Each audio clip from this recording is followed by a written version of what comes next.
Welcome back to Show Me What I've Been Missing, your pop culture podcast that says, hey, remember that thing? I'm one of your hosts, Elizabeth Stanton, and with me is my other host, Chris Mack. What's up, guys? We are working our way through Sex and the City from start to finish.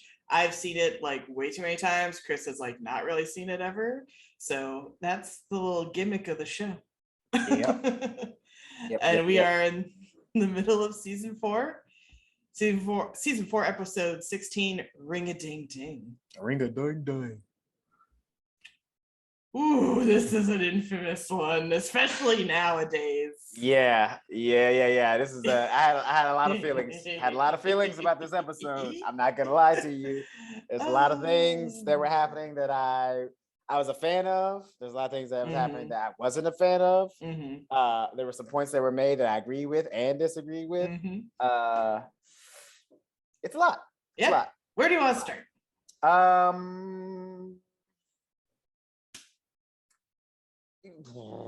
Start at the start with Carrie. Get it out of the way. Yeah, I felt no. Build to that. It's hard because let's start with Charlotte. Her story is like the least. Well, I don't know because she's tied into Carrie too much. So you want to start with Samantha? Yeah, because let's go Samantha, then Miranda, then we'll tackle Charlotte and Carrie. Yeah, because I feel like it's gonna be in the same vein. Yeah, I agree. All right. So Samantha, yes, is still banging Richard. I almost called him Richard the Third for no reason. He could be a third. He could be a third. No idea why that. Got a lot of legacy dudes in this show. A lot of passed down. So he could be a third. They haven't said he's a third, but he could be. So they're still like dating, hooking up, and he's giving her like gifts. Lavish gifts. Yes, lavish gifts. Yes, but she's taking it kind of with a grain of salt because he's just like a rich guy. Yeah, and every card he puts on the gift just says "Best Richard." Listen, and because I wrote this down, I was like, wait, does best not equal love? And I'm like, no. Yeah, best is like. Yeah, that's like because the way that he's, I mean, here's where it's conflicting, right?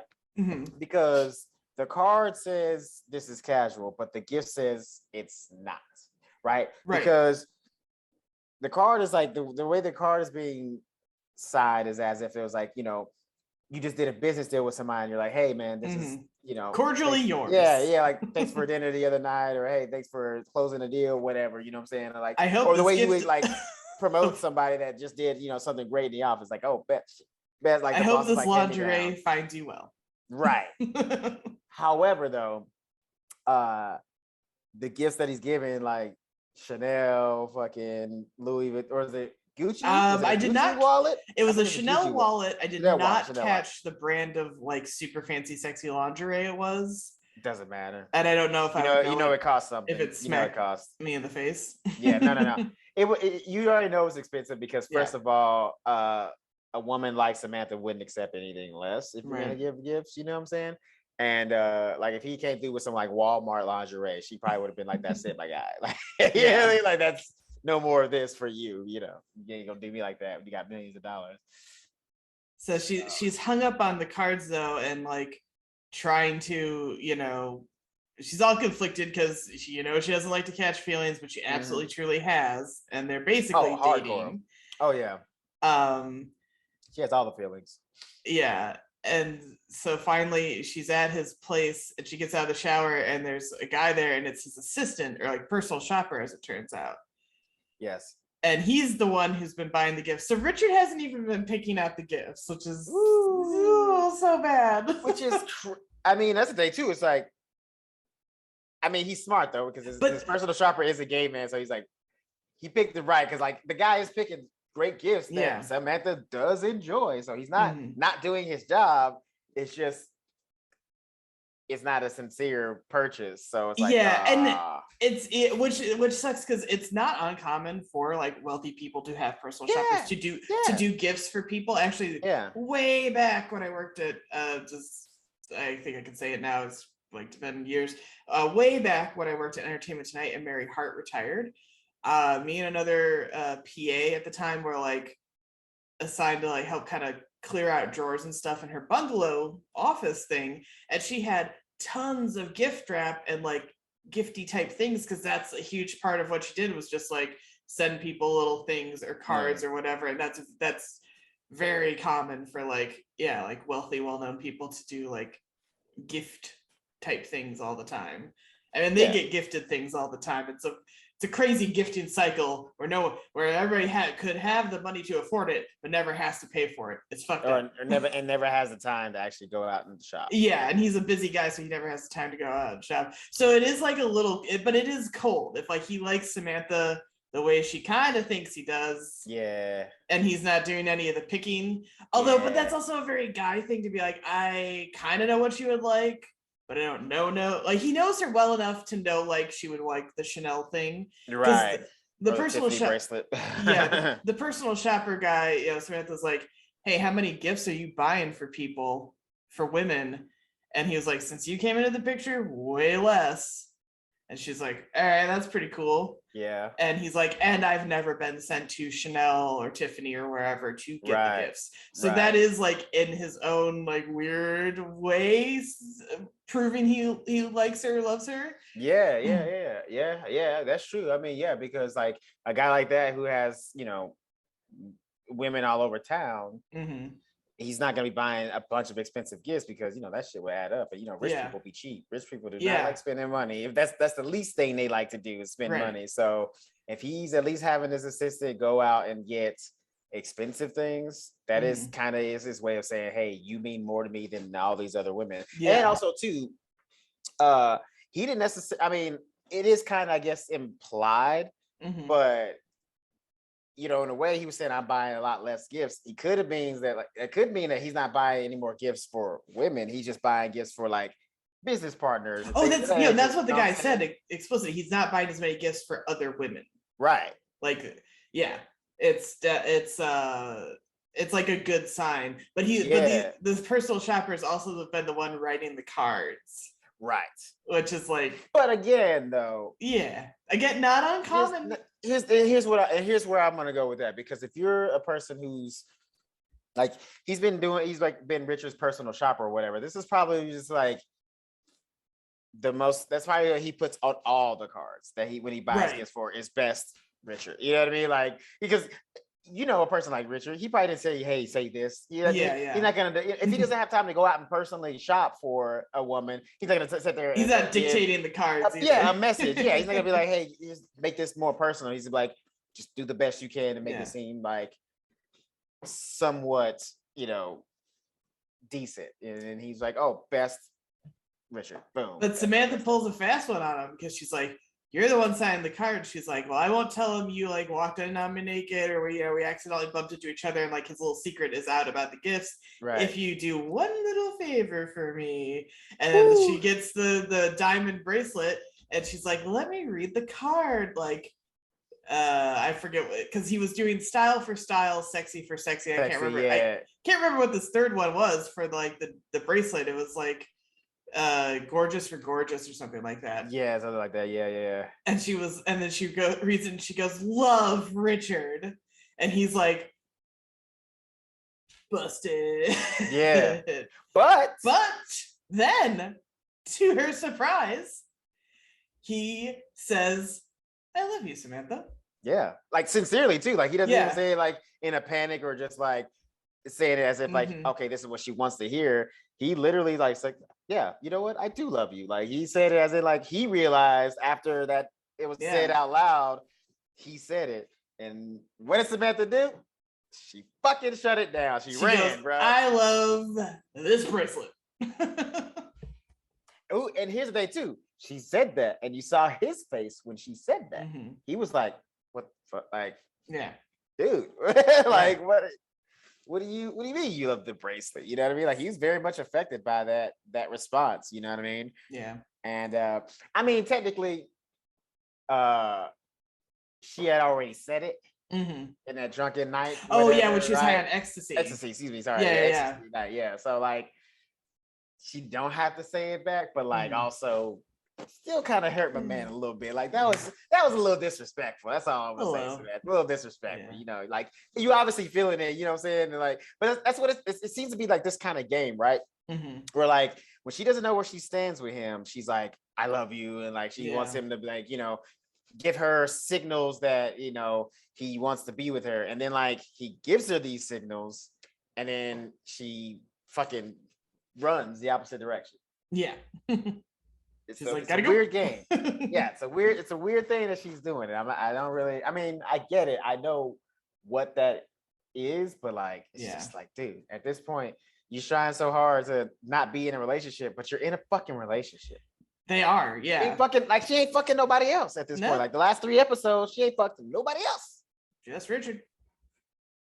So clearly you into this dude. I mean, I don't know, like, of course, you know, I don't know the time span of which things have passed by, but it's been at least a while, because Miranda is much more pregnant than she was. Much more pregnant, yes. She's probably like 6 at least, for sure. Yeah, thereabouts, I'd say. And when she got pregnant, that was right around the time her and Richard started hooking up, right? Yeah. So anywhere between, I would say 4 to 6 months. Yeah, I think that's a fair guess. Yeah. And that's the thing. And I will add an addendum to that, because although he did sincerely say I love you, it wasn't something that came out of like a natural, organic I love you. Like, it's not like they were like, he was a little cornered. He was a little cornered, you know what I'm saying? He was a little cornered. Because it's not like he wrote the card himself. So I do understand a little bit of the pullback because of that fact. So I'll give her half the merit. Half credit. For the merit. Yeah, you know what I'm saying? Like, I understand where you're coming from. But speaking of pregnant Miranda, she's having a rough go of it. I appreciate that so many shows just show pregnancy. Yes. And it's, you know, only it's pretty smooth sailing. Like maybe people are like, oh, I gained weight or whatever, but they never get into like some of the like grosser parts of it. And Miranda's got like uncontrollable farting, just ripping ass left and right. At brunch too. At brunch. She can't, savage. She can't hold it in, and I feel bad for her. I'm not pregnant or anything. I just have like upset tummies a lot, and see, it's like, but here's the thing, right? Because everybody romanticizes pregnancy, you know what I'm saying? Even in like television shows, and even people who have been pregnant, like once they have the baby, they like, you know, when the baby gets a little older and turns like a toddler, then they kind of romanticize pregnancy, right? But it's like, this is the kind of thing that kind of makes me not want to have kids, and not because I don't want kids, but because like I don't want to get a woman pregnant. It seems miserable after a few, you know what I mean? Like the first couple of months is like kind of cute, you know, she gets a little belly button and shit like that. But then like, you know, you hit like month 4, 5, 6, 7, you know what I'm saying? Once the months start adding on, a lot more shit starts to happen that like makes them uncomfortable, and it just seems like a punishment, you know? Yeah, your body goes like, through I love you, but I'm gonna put this thing inside you that makes you crazy. You okay with that? Yeah. Your body goes through a lot. Like part of the one scene is she and Carrie are shoe shopping because Miranda's feet have widened. That happens to tons of women. That's actually a reason why I already have size 11 feet, and they vary on like width and different brands. I don't think I should get fucking pregnant, because if they go up another size, what am I gonna fucking do? Do you know how you were in Shaq shoes? But yes. I need a size 14. I need a I've had to get like, I've got like bullied and stuff, and I've been like, I need a men's size 9, because like that's whatever the difference, because they're like, we only have 10s. I'm like, yeah, you're gonna have to give me men's bowling shoes then, thanks. Why don't I just go flip-flop into the fucking ocean then? My name's Elizabeth. I need a size 14, please. That's my Shaq impression. It's not that good, but it was.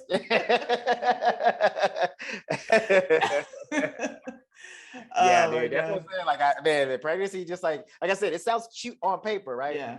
And then, like, we're only even talking about like with what Miranda's going through, just like the process of being pregnant. We're not even talking about like the birthing process. That also sounds like a punishment. Like, why would I do this to a person that I love? It doesn't sound like it's what you're supposed to do for love. Our one host said that she has had the 2 kids back to back, And the second one, like her husband was like kind of like below the curtain, so to speak, like looking at that end, and something was happening. She was like, "Eyes on me!" Like, don't look away. Right. It just, man, poor Miranda. She's going. Poor Miranda. And the other thing is, she's like, the hormones are all out of whack, so she feels super horny. She's like, but I feel unfuckable because I've gained weight and I'm pregnant, and so she's just in this like fucking body hellscape, like. Dude, she said something that was actually like low-key kind of clever, but also like maybe like really think. Yeah. Because she was in the shop with Carrie, and she goes, "This is why you're supposed to be married when you're pregnant, so that somebody's obligated to fuck you." I was like, I mean, that's funny, but like, but like, she might be not wrong. You know what I'm saying? Like, she might not be wrong, because like, it's definitely a little bit harder when you're a single mom going through pregnancy, trying to get some D when you're horny as fuck. Like, it almost kind of like makes you kind of forgive people when you're like, oh, why do they keep going back to their like shitty baby daddy? But it's like, hormones are making you crazy. Yeah, it's like you get like nobody. Why does Khloe keep going back to Tristan? Right. Wait, Khloe Kardashian. Oh. I was like, what are you talking about? No, sorry. You're fine. No, I'm just not on my pop culture. Shit. That's okay. Fine. Yeah, you work in that, so it makes sense. But funny enough, to kind of coincide with this, so the news broke that Khloe is having another baby by Tristan Thompson. But to be clear, and so on the surface, that sounds bad. He's cheated on her. He's disrespected her like crazy. He's gotten like another woman pregnant, or two other women pregnant, or something like that. And on, and everyone's like, Khloe, what are you doing? But it turns out the reality is they had embryos made together, and they are doing the baby via surrogate. And so it's not like she's back hooking up with him and she's pregnant by him. It's they are having a sibling for the child they already have together, their daughter, but it's not in theory that she's going back to this guy who has treated her like shit basically the whole time. And I'm not the biggest Kardashian fan, but like that sucks. You don't want that to happen. Yeah. And so once you read that information, you go, oh, it's an embryo via surrogate. All right, I'm not so worried about the situation. Yeah. Maybe not, but they still got. It's definitely gonna. But he's gonna be around, more connected. Yeah, he's a parent, and they are co-parenting these kids. Yeah. Speaking of that, that kind of does tie in with the rest of Miranda's plot, because she and Steve are drawing up like custody and parenting agreements because they are not a couple.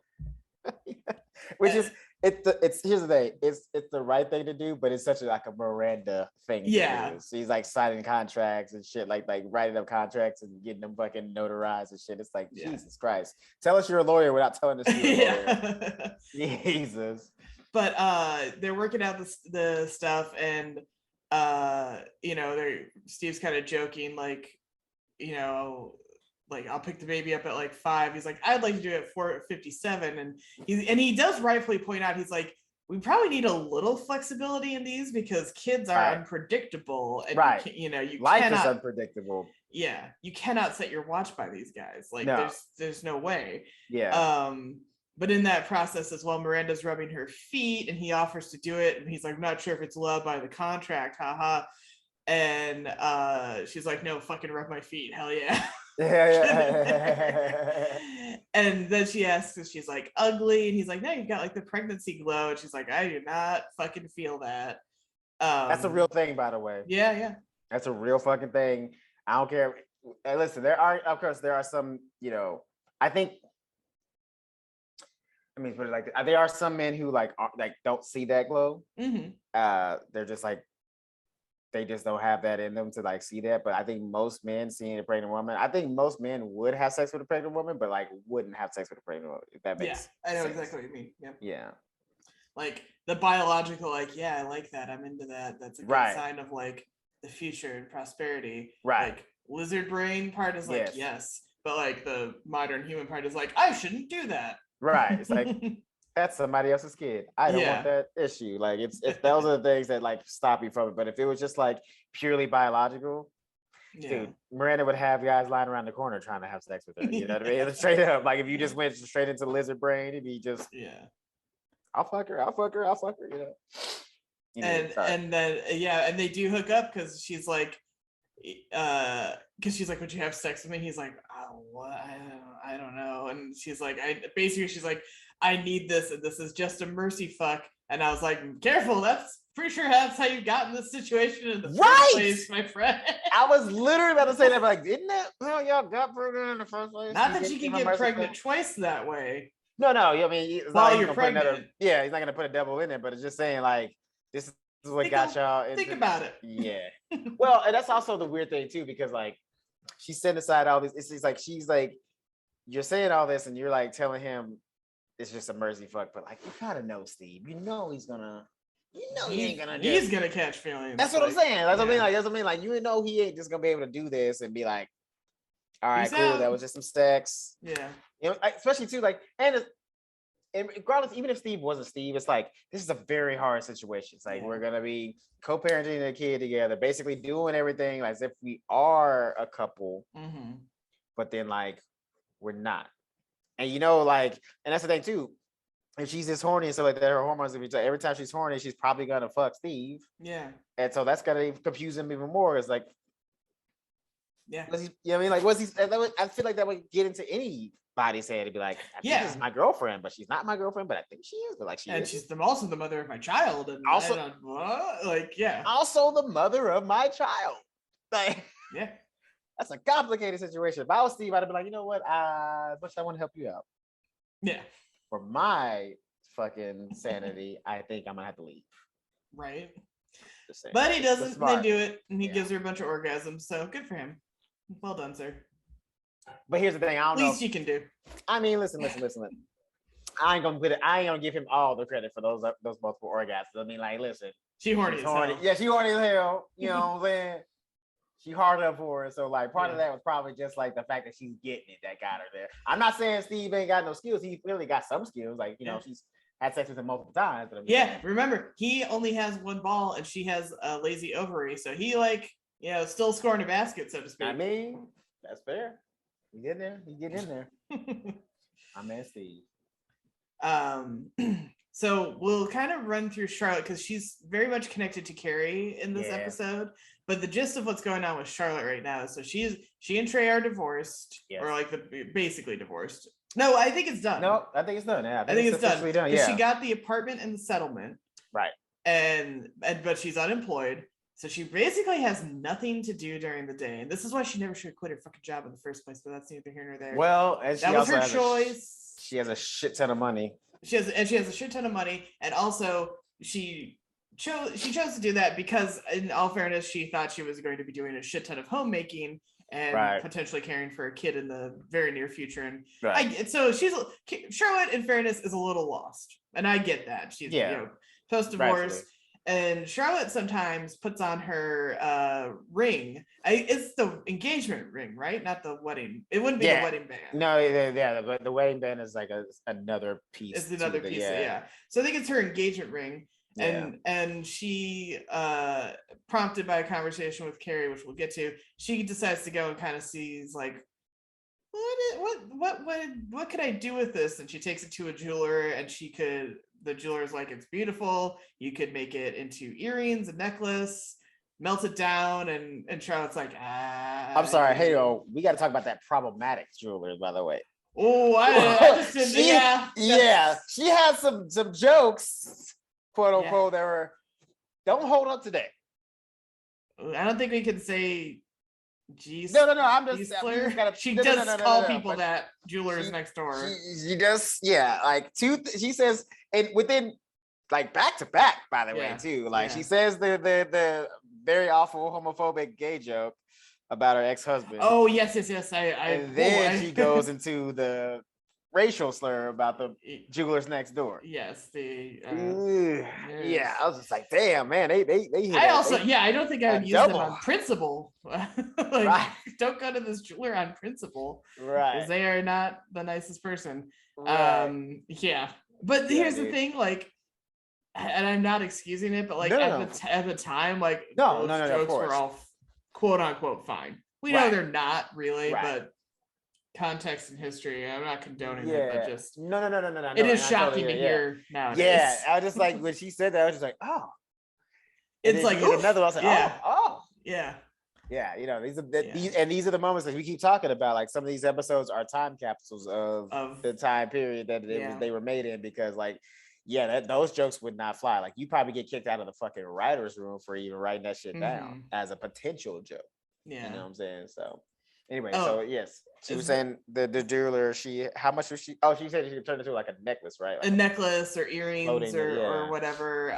She doesn't say the monetary value, but it's, you know, we know it's high. It's from Trey. He's got money. It's like, she said it's like 2.7 carats. That's a big fucking rock, B. And it's like a high quality, like, I mean, listen, not to jump ahead, but like she gave that rock to Carrie and she was able to fucking buy her apartment and get some shit repaired at her house. So you know what I'm saying? Like it had some length to it. You know what I'm saying?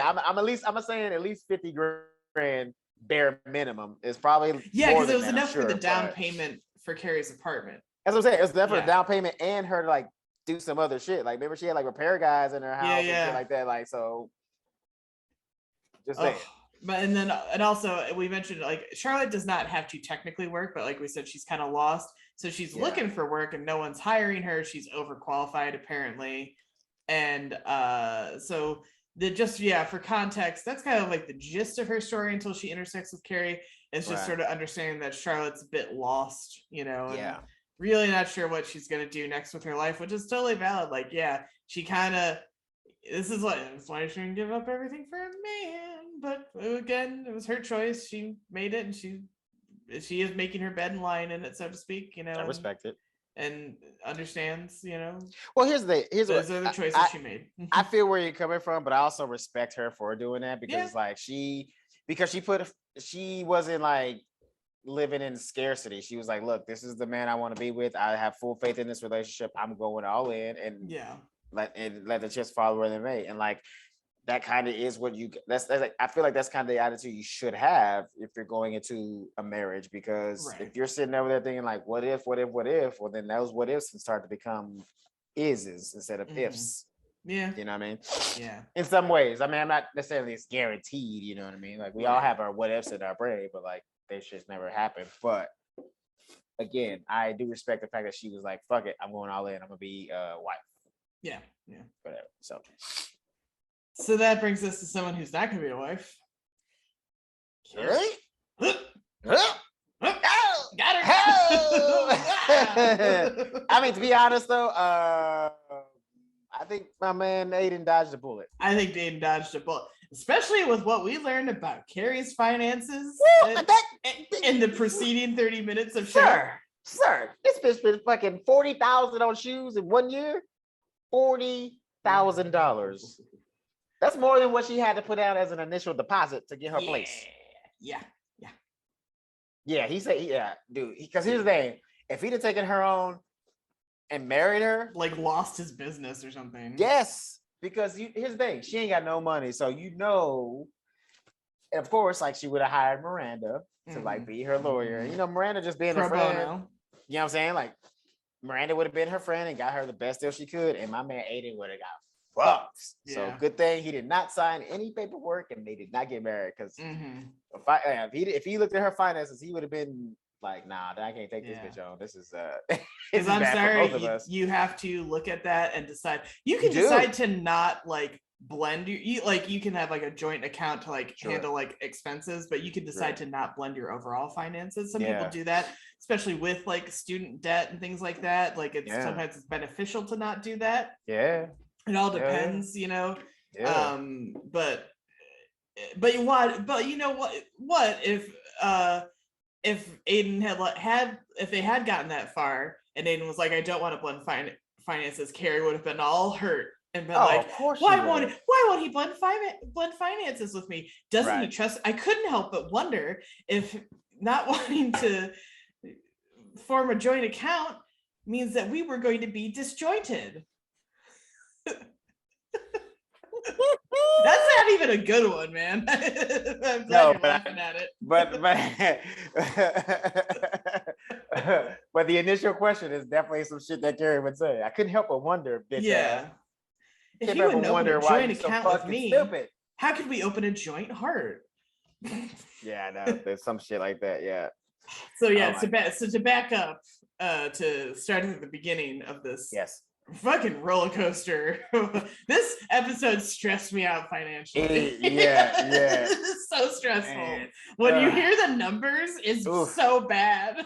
So bad. Anyway, so this is Aiden is moving. Opening of the episode, Aiden is moving out. Yeah. He's got the last of his stuff. Her toilet's not working, and he's a good dude to the end. He's like, I could try to fix it before I go. And she's like, no, please don't. It's too much. You're too good.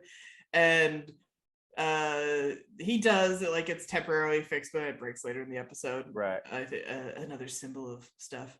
And then he leaves her an envelope on their counter, and after he leaves and she's kind of done, crying on the bathroom floor, quite literally. 3 hours. God damn. I've never, just for the record, I have never cried on a bathroom floor. It is a very common song trick. I was gonna ask if you ever cried for 3 hours. No. Okay. And that's a long time. So that's what I'm saying. Like, that's a long time to cry. I'm sorry. Yeah. Like, I can understand maybe like an hour. Well, I'll say I wouldn't say I cried for 3 hours straight. I'd say like intermittently, and like now with like my mom stuff, like I'll like be going around and then I'll just be like, I'm fucking sad. I just start and I'll go through it for like a minute or two and then come back and be like, all right, okay. Anyway. I mean, maybe that's what it was too for her, but yeah, I don't think it's like 3 straight hours of sobbing ever. I would hope not. Dehydrated, like I don't think you'd be exhausted. I think that's dude. Bad. Yeah, you'd be so exhausted. She'd be asleep. I don't think she'd be getting up off the floor. She'd pass out. But if you cry for an hour, you'll probably pass out. I feel like Taylor Swift, Olivia Rodrigo, they've all talked about crying on the bathroom floor. So many others. I know it's there. It's such a common trope. Plenty. I'm not saying it never happens either. I'm just like, it occurred to me. I was like, oh, it's never happened to me. That's good though. That's probably. You've never been in love, Elizabeth. I guess not. Bummer. I've never cried in the bathroom for either, so be good. Don't worry about that. So and I'll say, before Aiden leaves, Carrie tries to give the engagement ring back. And she eventually succeeds. I think we kind of don't quite. Yeah, because he said, because he's like, first he's like, no, it's yours, and she's like, no, which I'm gonna give her cool points for that.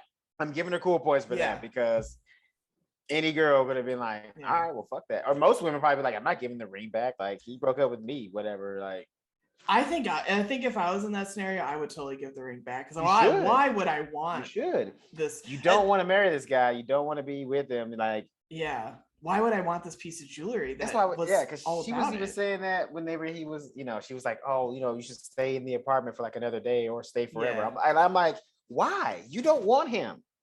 Not really. You think you do, because she didn't. No. He knows he's not. She wants him because she thinks she's supposed to, because of the kind of guy that he is. Yeah. But like, she don't want that kind of guy because she's fucked up in the head. Yeah. And we know who she wants because we see this motherfucker. See him later.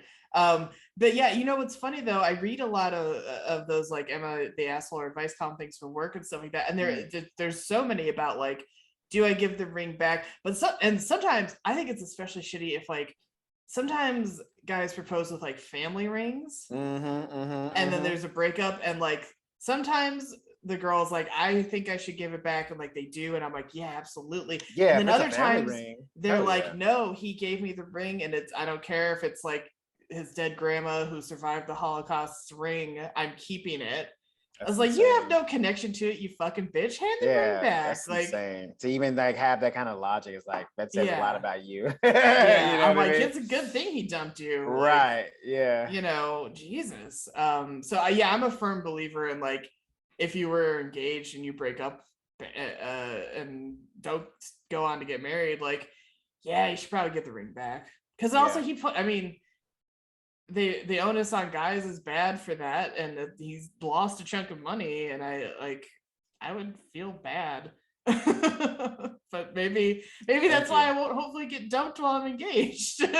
No, because you know why? Because the fact that you have that mentality, everybody be like, yeah, we good. I'm gonna keep. Like, here's a second ring just for the fuck of it. Yeah, she's a keeper, bro. She's a keeper, bro. Hell yeah. So Carrie successfully gives the ring back, but she gets this envelope from him, and she goes to read what she assumes is a farewell letter, and it is in fact a contract for the apartment. He can be stone cold and I love the shit out of that. This was the coldest. This was the coldest I wish he had showed throughout the entire relationship. This was the coldest he was having when she was first trying to get back in his life, and he was like just fucking with her. You know what I'm saying? Let me tell you something. Because he was talking about keep the ring and shit. I was like, Ada, you still a bitch ass nigga. And then he hit her with the contract. I was like, oh, he does have balls. Okay, we back. He got him. You play the Thug Life music while sunglasses come down over his eye. Oh man, super Thug Life. He was like, nah, this ain't no goodbye letter. This is a fuck you, pay me. Woo, straight up, fuck you, pay me. Because so Carrie has Miranda look at the contract over lunch, and Miranda's like, it's a more than fair contract. He wants you to buy the apartment back. Because I've always been a little confused. So I know they bought the apartment next door. Yes. And he also apparently bought her apartment in that process because they're going to meld them into one big apartment. Yes. So so the contract it's not for the other apartment, it's for hers. It's for her, and they never knocked down that wall. They never finished knocking it, but the metaphor was too strong and they couldn't knock it down. I mean, listen, at the end of the day, at the end of this episode, she was having that wall repaired. So he's getting that wall put right back up. I'm just saying. Another metaphor. Yeah, so the it's for her to buy the apartment or vacate because he owns the apartment, and then in all fairness, everything she put him through. I don't feel that, Listen, you had your ex-boyfriends fucking get drunk and pass out on my couch, okay? Yeah. You can pay for this fucking apartment. Yeah. that was the least. He was still nice about it because he could have just been like, get the fuck out. But he gave you 30 days to come up with the money. Right. I mean, that's not a lot for fucking 30 grand. But I'm just saying. In theory, if she wasn't make a grand a day to buy. Yeah. And in theory, if she wasn't fucking terrible with money, it could be done. But anyway. True. $400 on a pair of shoes. Fair fucking shoes. I can't even find it. We'll get there one step at a time. Continue. Sorry. So Carrie's like, no, I can't buy the apartment. She's like, besides, New York's a town of renters, and like the other three own. And Carrie's like, but Charlotte, you got yours in the divorce. And Charlotte's like, oh, I paid for that apartment. And she did with emotional turmoil. I get it. Yeah, I mean, like, they were trying to have the kid, dealing with a fucking Bunny McDougal. Like, at least they could have gave her was the apartment. Yeah. So she's not wrong. And Samantha bought that shit on her own, and yeah.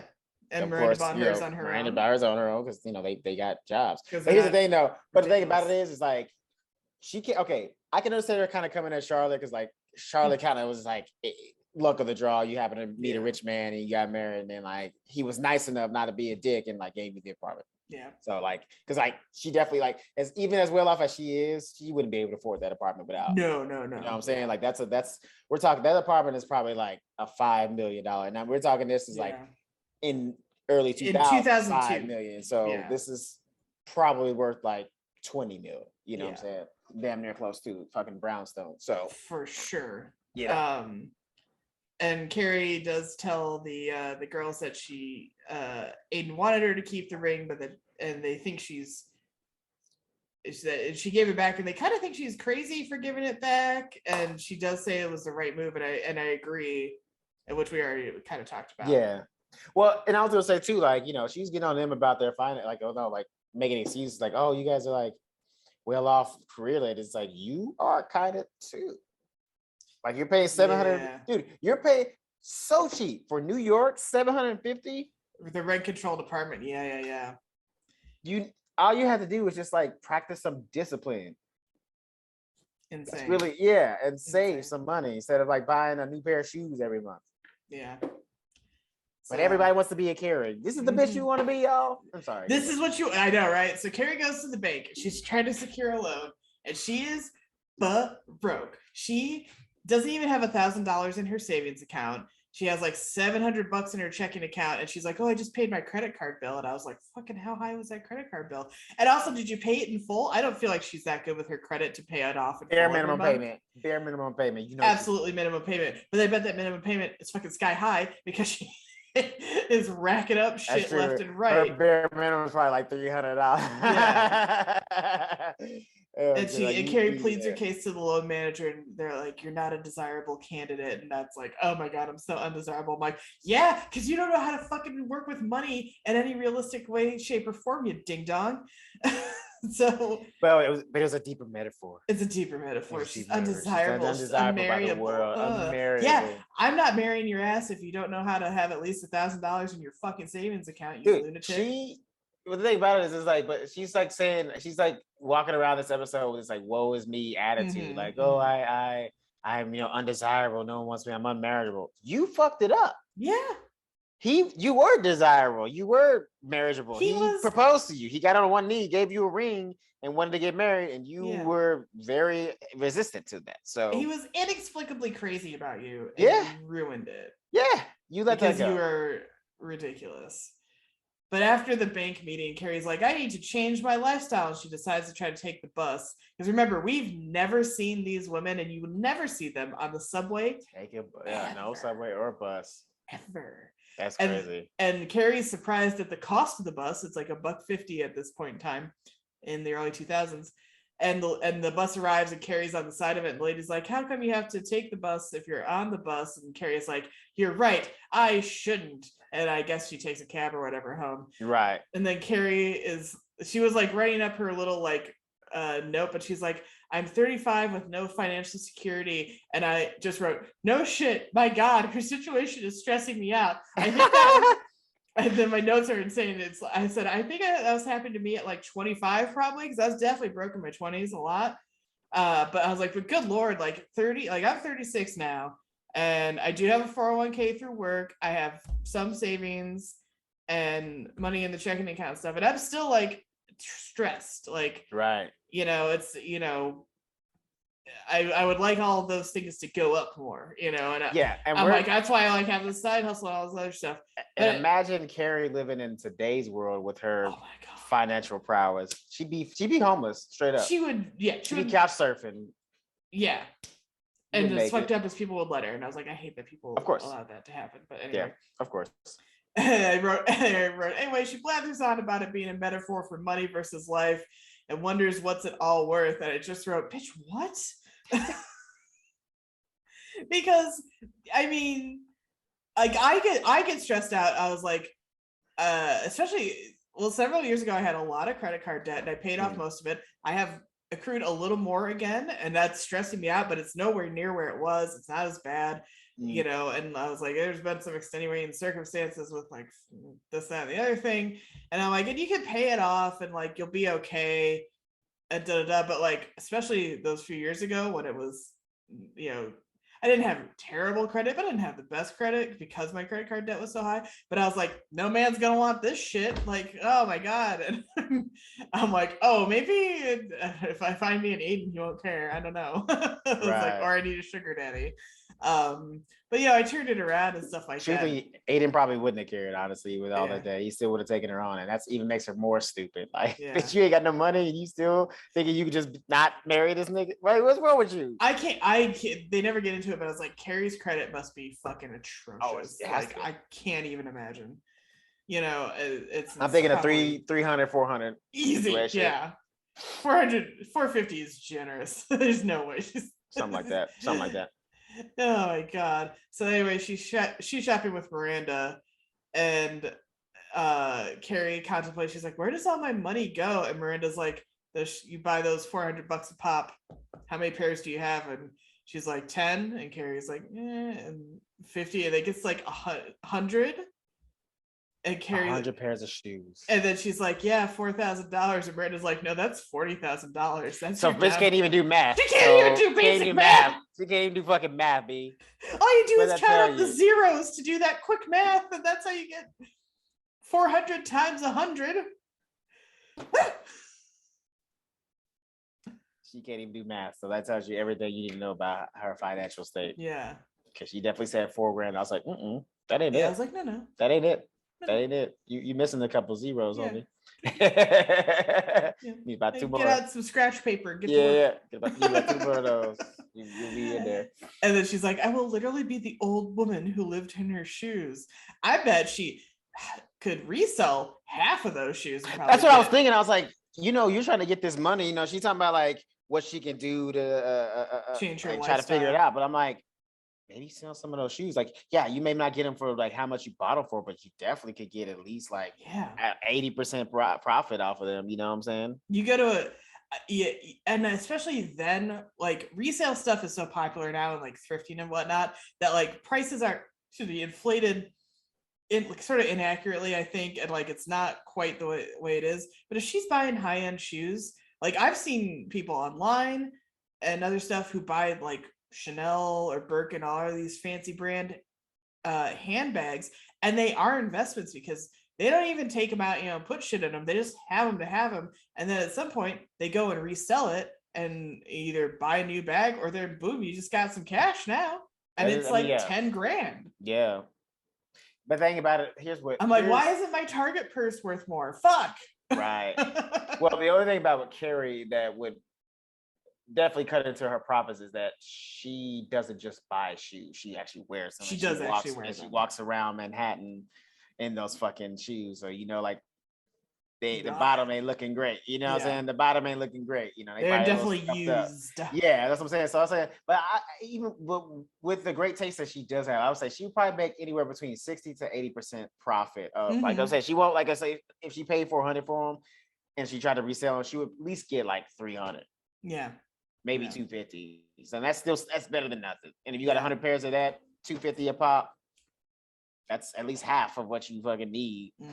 And then when you go and ask your friends for money, it don't seem like that much. It's like I only need half. I only need 50, we'll get there. Hang on. There's so much more torture, financial torture to go through before we get there. I'm just saying, I don't know how she didn't think of this. I'm just sorry. Yeah, because she's dumb and she doesn't think practically, and everything is a little like New York fairy tale.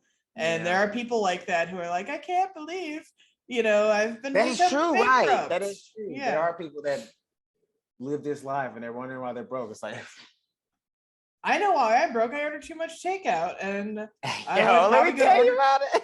I'm gonna probably order takeout tonight, and that's the fucked up part. And I'm fully capable of cooking. I'm not a bad cook at all. I cook good stuff. I like what I cook, but sometimes you're just stupid and lazy, and that's kind of what it boils down to. And you pay for it. I also am justifying it with being in emotional turmoil right now. Completely justified. What are you talking about? 100%.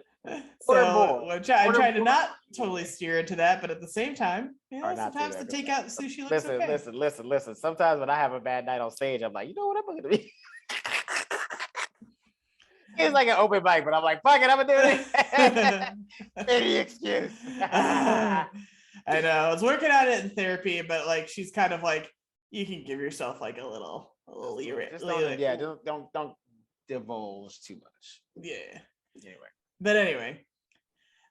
Carrie is looking for new apartments, to try to save money, and she's looking at a place that has a closet smaller than the one she has, and it's like above an Indian restaurant, which Indian food is great, but it is a strong smell. It has a very strong smell. It is. That's why it's good, because it smells so good. Yeah. You don't necessarily. You don't want to smell like it all the time. Live with that. Yeah. And it's so this place, we don't see the rest of it, but it looked trash. Broker, it didn't look great, and the broker says it's $2,800 a month. So that motherfucker like now probably costs like 5 G's. So I did do the math. Now this is just like a money calculator. It's not like a rental like inflation calculator, but this aired in January of 2002, so literally 20 years ago. 2,800 spending dollars in 2002 is about 4,500 today. So I don't know exactly what that equates to in rent, but yeah, so that shitty looking apartment is easily a $5,000 a month rental, and they wanted $2,800 for it at the time. Carrie was only paying $750 for her place.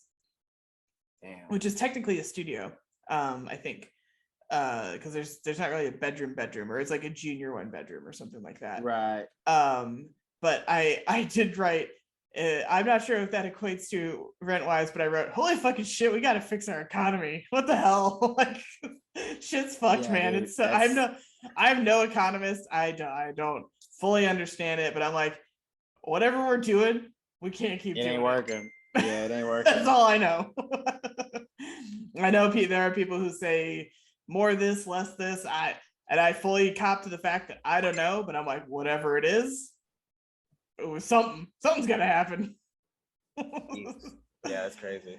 And then Carrie's apartment is rent controlled, which is why it's so low. And the place I lived before, where I currently live now, was a studio and rent controlled as well. So I did have like a really sweet deal for like 7 years.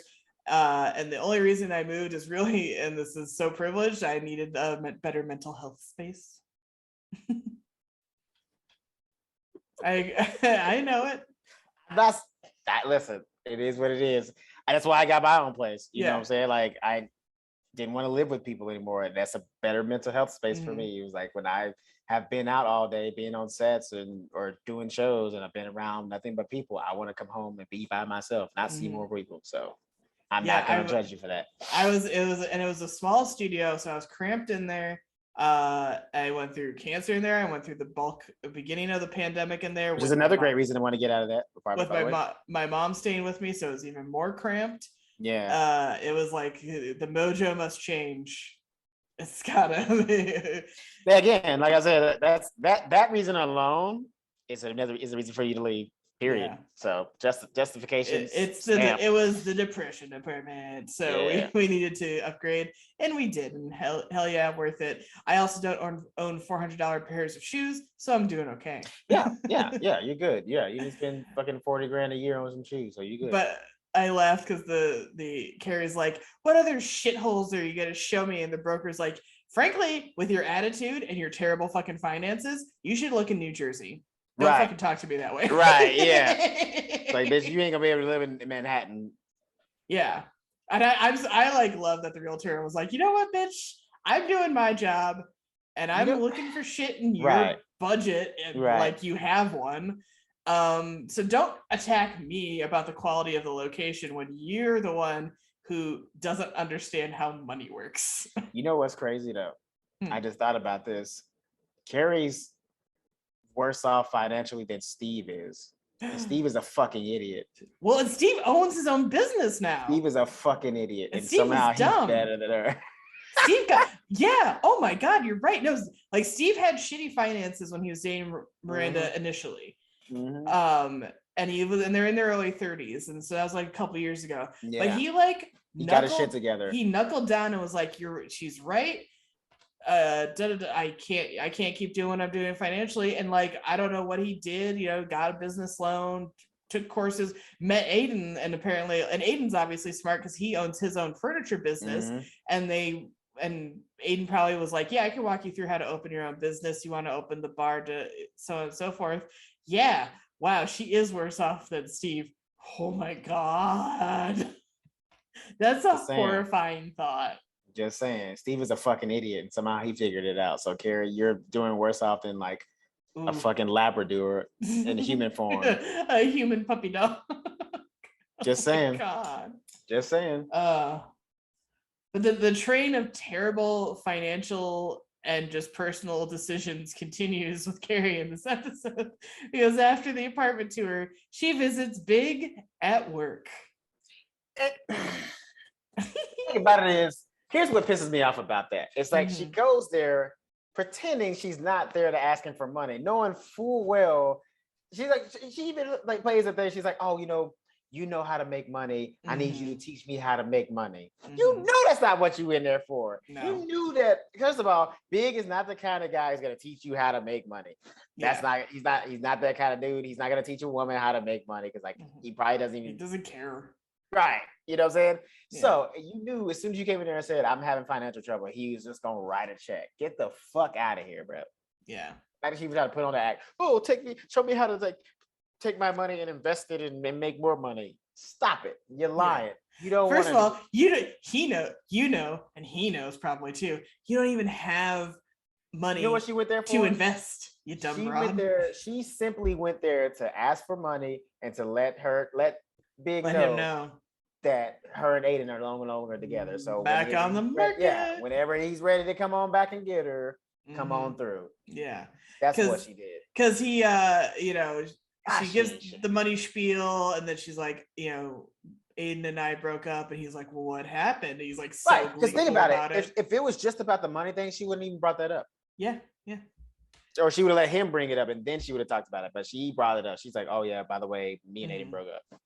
And he's like, she's like, you were right. I'm not the marrying kind. He's like, maybe the timing wasn't right. And I was like, well, the timing's never been fucking right with you either, bud. Because you like never ever commit to her, even though you do clearly like her in some capacity, but you're a piece of shit and I hate you.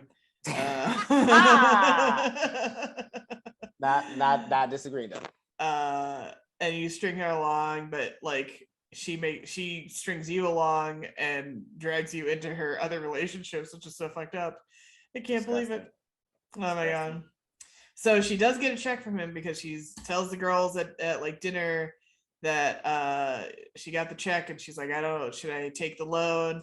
And Charlotte and Miranda say no. Samantha says yes. Miranda's like, when a man gives you money, he has control, which is very often true. I don't know what that would mean in her relationship with Big. Come on. You know what kind of person Big is. You know he would use that as some kind of leverage for anything anything he would want from her. And it doesn't have to be like a sexual relationship, but just getting her time, whatever. Time. And that's the thing too. Even if she is paying him back, quote unquote, which he probably wouldn't even let her just to keep that kind of control. Yeah, that's very true. And Samantha's like, money's just money, And I was like, ma'am, you pay $7,000 for your apartment. You're out. You tap out on this one. You just sip your tea. You just enjoy your Chinese dinner that you're at. Yeah, I'm sure it's delicious. Enjoy whatever you're eating. It did look good. Because, buddy, you are. Yeah, you don't know. This is not the life you live. Don't worry about it. This is not your purview. No.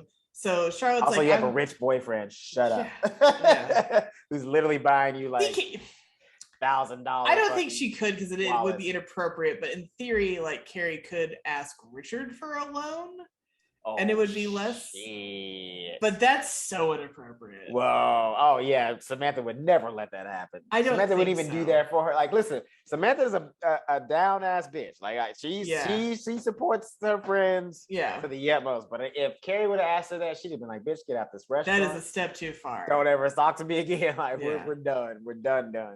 Yeah. Because that puts her job in jeopardy. Yeah. In my head, I was like, that's like less emotionally fraught for Carrie, but that's only with regards to dudes and not like her friend, who's been an amazing friend to her, and talk about fucking that up. So Charlotte's trying to change the subject, and Miranda offers Carrie the money, and it only has like about half of the down payment, and Carrie does rightfully turn her down and is like, dude, you're about to have a kid and shit. No, don't even. But Samantha's like, I could, loan you the rest. And Carrie's like, oh my gosh, I'm so touched. And Charlotte's really quiet. She ain't quiet. She's like, oh hell no. She looks slurping that drink. Like, she started drinking her Coke extra hard. Yeah, she's like, no liquid in that goddamn cup. She was just slipping on air. It's just ice. She ain't trying to be that. Which again goes back to what I said. Rich people are not trying to spend no money. They ain't trying to get away with money. But I get it. I 100% get it. I do get it, because friendship, she does say it later in the episode, friendship and money don't mix. It's very true, because listen, the only way friendship and money exists is if you are giving it as a gift, and that's it. If you are giving it in the regards of like they're supposed to give it back, that's when it gets complicated. Period. Which that's basically the next scene. They leave dinner. Carrie's all, I have no apartment and no Aiden, woe is me. And so the next day, Carrie's wandering around her apartment, and she gets irrationally angry and is going to go take it out on Charlotte. And Charlotte's like, as you said, money and friendship don't mix. And Carrie's like, you should have offered me the money just on principle. Fuck you. Okay, now, I feel where she's coming from on that, because like everybody else kind of followed us through. Like at least as a friend, she should have been like, you know, maybe I can help out. You know what I'm saying? Because like Charlotte is stacked. You know what I'm saying? Like it ain't like 30 grand. That's light work. You know what I'm saying? That's light work for what she got in the settlement. You know what I mean? So like she could offer, but I also, again, where I do agree with you, and it was like, fuck that, is the boundaries. Like that's like, maybe that's a boundary for her. Like, look, we friends, but like we ain't that kind of friends. Like, you know. And Carrie was apparently like looking at freelance work, and she's like, I know I've made mistakes, but you've made mistakes too, Charlotte, so you can't judge me.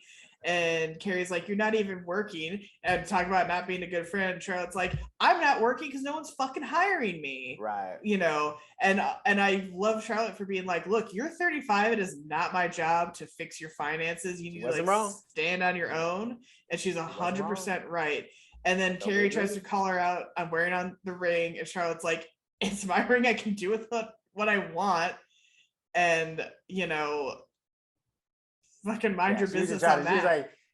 Charlotte was getting there with too many good points, so she was just looking for anything. She's like, well, you're still wearing the ring. You're prove that. Everybody else is a blonde. Right. Yeah. Like, she's just looking for anything. Just any blow she can make. Be mad. And the blow up kind of finishes, and Carrie's like, I admit I'm wrong. And she goes, she's like, I gotta go take the bus. I walked over here. I got just worked up on the walk over here. Charles like, you walked over here? And Carrie's like, I took a little bit of a cab ride and then walked because these shoes hurt my feet, but I love them. And I was like, that's your problem right there. That's your problem, not mine, you dumb broad. Wear some sneakers. That right there is already... Or even take the damn subway. Right. Way back on... Probably like one stop from where you are. Right. I'd be on that fucking thing for like 5 minutes. Way back when I first was writing sketches with TMI, the sketch show we were in together. One of the early ones, and I forget what prompted it. I think like one of the Sex and the City movies was out, or something about Sex and the City that was topical at the time. But I wrote a whole thing about the fifth friend we never see, and she's constantly late because she's always taking the subway. and like all the scenes were like, you know, Cheryl, you're never here on time. And she's like, yeah, because the subway broke down, and you know, like, you know, rats were holding a tea party and we couldn't move, you know, whatever the joke was. I don't remember, but it was a solid little sketch. I was very proud of it. That's a good premise. I like it. And accurate because fuck. Yeah. Sometimes that train ain't that dependable. Sometimes it fucks you. Definitely in the little week that I got there, I definitely had to wait a little longer than I was used to. I had plans to do it with my mom when we were in New York to see Music Man and stuff, but she was like, I don't really want to go down the stairs. She's having some mobility stuff. So we splashed out and did like cabs everywhere. I won't lie. But I think she also just wanted to take New York cabs everywhere for fun. But I was happy to living her Sex in the City life. She was living her Sex in the City fantasy. We had a great cab driver on one of the rides. He was hilarious. He was super. It's like he was like so interested. I was almost like, just keep circling for a minute. Let's keep chatting. You're just cool. Like, you're just interesting. Because he asked us what we were in town for, and we said, oh, we're seeing Hugh Jackman, or we saw Hugh Jackman in The Music Man, and he was like, I love the Aussies. Nice people. They're always really nice. For the most part, that's pretty true. And then he was like a born and bred like New York guy. We were talking about Ukraine, which got a little wonky. He wasn't like anti-Ukraine or anything like that, but he was there was politics that were a little like, oh, okay, maybe. But then he said he was Jewish, and he was very proud that the Ukrainian president was Jewish, and like especially considering what happened in Ukraine during the Holocaust and everything. He was just an interesting guy, and like he just kind of talked all over the place. It was just like one of those like fascinating like New York people where you're like, yeah, I would love to actually talk to you for hours. And you seem like a cool dude. Yeah. But anyway, so Charlotte and Carrie make up though. They have a lunch and they apologize to each other. And Charlotte's like, I haven't been able to let go of being Mrs. McDougal. And Carrie's like, I'm scared. And I'm like, you fucking should be. You don't have any money. If anybody should be like, because she was comparing, she was like, oh, we're both alone again. But it's like, yeah, but Charlotte's alone and you're kind of alone. Yeah. That's what you in a different. You were alone. You were like, the bank doesn't even want to talk to you. You in the desert, baby. Like you were out there by yourself. And then Charlotte gives her the ring to use for the down payment. Carrie tries to refuse, and Charlotte's like, it's a business proposal. Charlotte's like, if I have all this money and I don't help, like, what am I doing with it? And Carrie's like, it's a loan. And Carrie's like, you understand it's going to take time for me to pay it back. And I wrote a long ass time, I'm sure. I can't imagine the terms of that loan agreement. She needs to start selling them shoes immediately, bro. She's gonna give Charlotte $10 a month for like 400 years. She's gonna be paying Charlotte back in the afterlife. To be fair, like, and this is where I was saying with earlier, it's like this is one of those situations where you know that Carrie is capable of paying it back, but like it's gonna take a while. So at this point, I would just like, if I was Charlotte, I'd just be like, this is a gift. Yeah. Shut up. You don't have to pay me back. I don't want to talk about it anymore. Get your apartment and let's continue our relationship, because if we talk anymore about this, it's just gonna get complicated. So just leave it alone. Yeah. And Charlotte's like, I trust you. And I wrote, Charlotte, no, this bitch doesn't know anything about money. Nothing. She knows nothing about it. She knows nothing. You know nothing, Carrie Bradshaw. Like, you know nothing about money. Nothing. Oh my God. But Charlotte's like gonna start her volunteer docent job at the Museum of Modern Art soon, and she's pretty excited about that. And Carrie's like, was gonna freelance write for Vogue, or still is, and she got their rate up to $4.50 a word. Which that reminds me, I forgot to do that. If you write, it's not a bad rate, actually, I have to say. So if she's writing, let's say, in 1,000 word essay or article, wait, $4,500 for an article? That doesn't sound right. Yeah. Some people get paid pretty decent. I mean, she does. It is Vogue. It's Vogue. So she's famous. Yeah. I won't lie. I'm a little bad at math. And I was thinking she was going to get paid $450 an article. You didn't have those zeros. I didn't have the zeros right. But also, I have a 401k, so... That's not bad, though, honestly. So she may actually be able to pay, if she stays in her apartment, well, because like she owns her apartment now, so she won't be paying rent, right? Is that how it works? So like if you own your apartment, that's... Well, she's paying mortgage. She's still paying like a mortgage to the bank. So but that's still not bad though. Like she's still doing all right. Like if you write like an article a month or a week, or whatever, then like if you're writing like an article a week for Vogue, you do that times 4,500 times 4. That's pretty damn good. Look, freelance, and I'm freelancing on top of my regular job. That's 18 grand a month if you're writing an article a week. Yeah. Well, she's probably only writing one article a month, but Vogue's only a monthly magazine. So, but still, but even the times, that may not be. Let's say she does it one article a month. She'd make but that's paying Charlotte back, and that's not bad. Yeah, that's true. Enough with that. If she's doing that a month, like she can at least slide, Charlotte anywhere to like $500 to $1,000 a month and be all right. You know what I'm saying? Yeah. So like, especially with $750 for the mortgage. Yeah, you'd be all right. She might have to pick up a second, and then she's still writing for the other column, right? So like, it's not like she's just writing for Vogue. She's writing for Vogue, and Vogue would be on top of her regular on top of job. the newspaper job. So like, which a lot of this is, like I said earlier, this is an infamous episode because people are like, financially, let's say regardless of her poor financial decisions, there's still no way she's like surviving in New York on what she would make as a newspaper writer, especially a column, like a weekly columnist. With the way she spends money too? With the way she spends money, like there's just the math does not math. As they say. No way. Math ain't no way. It's it's like a miracle she hasn't been like evicted or homeless or isn't drowning in credit card debt. I mean, she's probably still drowning in credit card debt. Who are we kidding? She's gonna stay in that. I think that's like just part of her life now is credit card debt until she gets who. Yeah. Then he just waves his little magic rich man wand and bada bing, bada boom. Right. So there you go.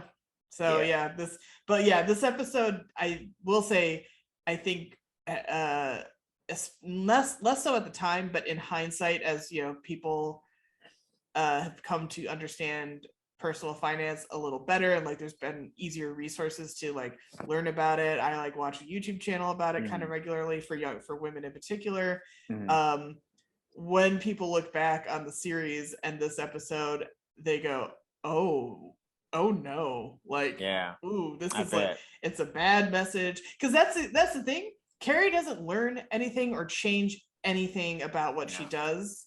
And in other series or shows or things like that, your character would learn to do better by the end of the episode about money. Now, it may never come up again. It may not be like a long-standing thing, but Carrie doesn't have to make any changes by the end of the episode. People just give her money. Charlotte just gives her the ring, almost no questions asked.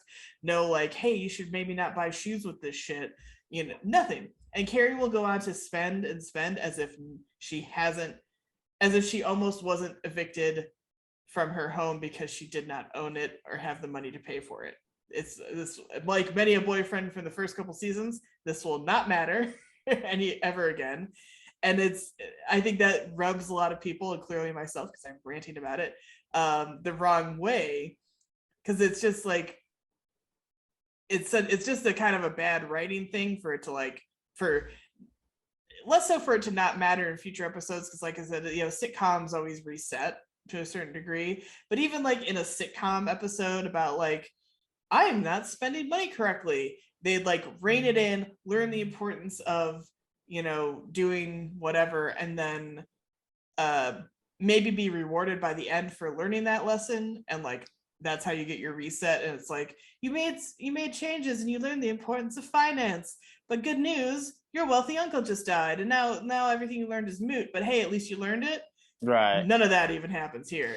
But that's Carrie's whole arc as a character. It's like these lessons that she should be learning that would make her a better human being. Like she like kind of just gets lucky and these problems get solved for her. Like even looking at this situation, like she should be out in the fucking street or like sleeping on somebody's couch for the next few months or whatever. Like after Aiden kicks her out, but no, like she happens to have like wealthy friends that are going to help her out. Or like you said, like selling the shoes, like that should have been like it could have been a whole lesson metaphor for letting go of things, learning to build a new life, independent, like I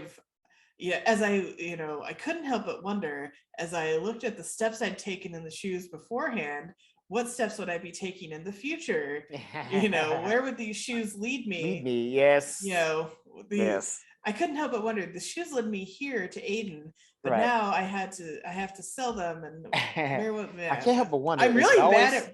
I'm so mad. I'm bad at writing those questions. Is it always 2 steps forward, 1 step back? Oh, god damn it, that's good. Sliced it. I'm too wordy and overthink it, and that's why I never write that joke. That's the truth of it. But yeah, like it could have been kind of like a cool like watershed moment for her. And then you can have her like get new shoes in the future. Who gives a shit? Like you just have her. She learned her lesson, saved the day by selling the shoes. And then next episode, she's trotting around in Manila Blahniks like nothing happened, and it wouldn't really rub anybody the wrong way. But I think also it's the nature of the binge watching model now that like week to week, that impact doesn't stick in your brain. You watch hours and hours of it back to back to back. You realize, wait, nothing changed. She didn't learn anything. Everything is as it was. Yeah. Almost to a ridiculous point. Yeah. What the hell? Yeah, she's the only character that's had very little growth throughout this entire series so far. Which is crazy. Ugh. Anyway. Tell people where they can find us. You can find the show on Show Me What Podcast on Instagram, and that'll take you to our Twitter and our Facebook and our YouTube. Yep. And you can find me on Twitter, Instagram, and TikTok at Elizabeth Movies. I should set up a Venmo or Cash App thing for people to randomly give me money, but I don't. But Chris, where can they find you if they want to do those sort of things? You can find me at Christopher T. Mack on all social media and all cash delivering services. If you want to deliver some cash, I mean, be cool. Yeah. Little $5 or something like that. Listen, if everybody that watched the video of us sent $5, we'd be doing all right. That's all I'm saying. That would be pretty cool. Like, if we're entertaining you, even if you sent $2, if everybody that watched our shit sent $2, we'd be pretty all right. So I'm just, just think about that next time you're watching one of our videos. Send your boy a little extra cash. Yeah, you feeling generous? That'd be cool. Yeah, won't cost you nothing. And as always, you can save money on the Arlo Australia candles with promo code ShowMeMiss. 10%. Let's go. 10%. Do it to it. Be a smart shopper and buy a quality product and save a little bit of money. Thanks to us. You're welcome. Yes, sir. And that's it for us this week. So we will talk to you guys next time. Bye.